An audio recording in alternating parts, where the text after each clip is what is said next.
Welcome to NHK's Radio English Conversation Program. I'm Marsha Krakauer. Hi, everybody. I'm Jeff Clark. We're here to enjoy learning English together.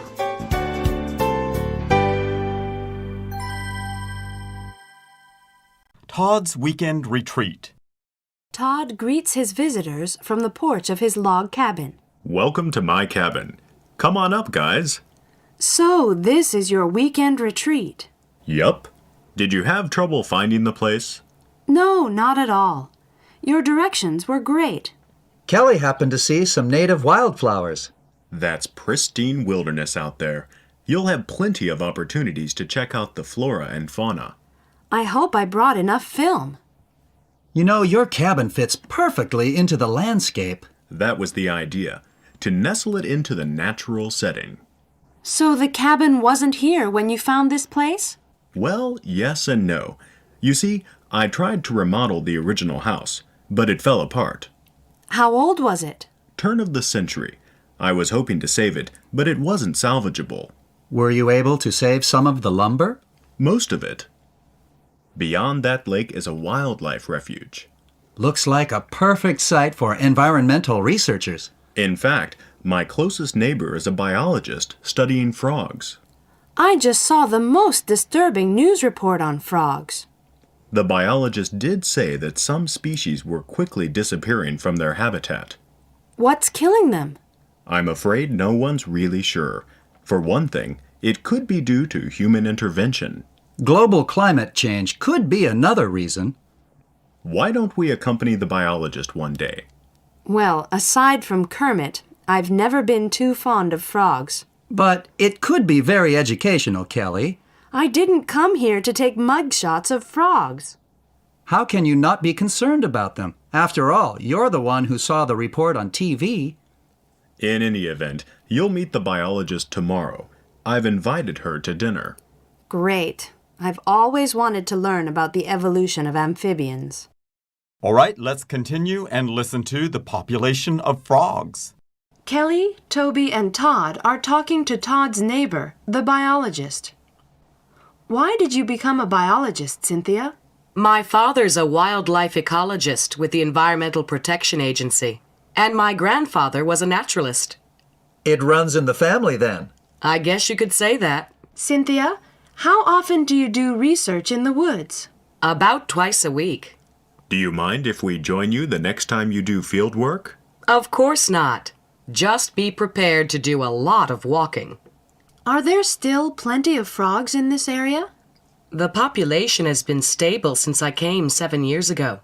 Where are they becoming extinct? Southern California, for example.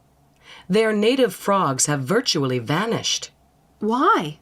When you cut down forests, drain wetlands, and build shopping centers, the local frogs die. The answer is no mystery. But what puzzles scientists is their decline in decent habitats. Shouldn't we be alarmed? That's a difficult question to answer. There's disagreement among the scientists. Sounds familiar. What are they in disagreement about? The population of the frogs. We need to find out if the population is increasing, decreasing, or fluctuating. How many years of research are we talking about? For such studies to be conclusive, it would take 10 to 20 years. What would happen if the frogs died out? The insects would have a field day for sure. And to keep the insect population in check, we would have to depend on insecticides. Frogs, as delicate as they are, have survived whatever killed the dinosaurs. Then will there be survivors among them? There's no doubt about that. They'll be here when we humans are long gone. いかがでしたでしょうか? Now, Jeff, environmental awareness has really increased among the general public today, thanks to the efforts of the ecologists as well as the media, I might add. Well, we try. And we succeed. There isn't a day that goes by in which an environmental issue isn't reported in the news. In fact, the subject of the dialogue about the population of frogs might have seemed bizarre to some of our listeners, but I actually heard about it in the news more than 7 years ago. And more recently, researchers have turned their attention to the environmental hormones and their disturbing effect not on just snails and frogs, but we humans as well. Dioxin is probably the most famous example. Right. It all suggests that we'd better be prepared to change the way we live to something more in harmony with nature. Okay, let's continue and listen to Exotic Pets. Kelly, Toby, and Todd continue their after-dinner conversation with Cynthia. Do you travel to other parts of the world for your research? I've been to some unusual places, like the tropical rainforests. They must have a wide variety of indigenous animals. But it may not be for long. You've heard about trade in exotic animals, haven't you? Sure. Rare animals are sought after as pets, right? And for their skins and body fluids. Some conservationists say poaching is endangering the environment. What animals are being smuggled out of the rainforests? All kinds of animals are in great demand by pet owners. Isn't it illegal to export rare and protected species? Law enforcement is undoubtedly difficult. I suppose those regions aren't the only places where smugglers thrive. Huge profits are being made all over the world. Are you saying that no matter how rare an animal is, you can get it? Anything, provided you're willing to pay for it. Wildlife for sale. Business wouldn't be so profitable if there weren't such ardent collectors. Who are these collectors? Investigators found one man in possession of over 2,000 protected butterflies. It turns out he was an authority on butterflies. That's disgusting. Why aren't we doing anything about it? Well, you have to understand. People have always eaten and sold what's available. Don't they have any other means of livelihood? From what I saw firsthand, the land has become barren, and the fishermen have overfished. The aftermath of deforestation and climate change, I assume. Do we know how this will upset the ecosystem? Not yet, but it will. All right, let's go on and listen to Detached from Nature. Kelly, Toby, and Todd are taking a walk in the woods nearby. Do you ever come down here with your son? Not as much as I'd like to. He's hardly an outdoors type. He's mostly glued to his video games. Let's face it, urban or suburban, kids seem detached from nature altogether. They don't know what they're missing. Just look at that waterfall. Nice, isn't it? It's one of my favorite spots.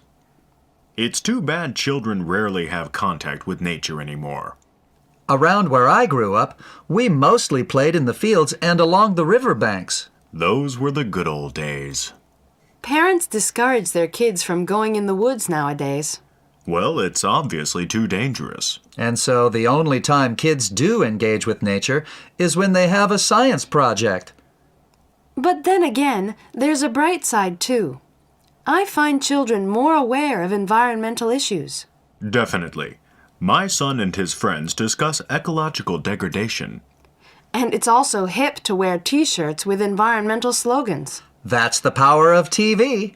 They see forests being cut down every day. Any child can relate to that. I had no sense of environmentalism at their age. Did you? Of course not. 40 years ago, the environment wasn't an issue. Can you ski around here? There are ski trails in Butternut. It's just a 30-minute drive from here. Have you succeeded in taking your son skiing? I sure have. He hated it at first, but he looks forward to it now. What do you think of those kids skiing with their headphones on? I'm dismayed. Why on earth can't they just enjoy the simple sound of nature? Make no mistake. Nature is no longer something to touch or feel. It's something to watch or wear.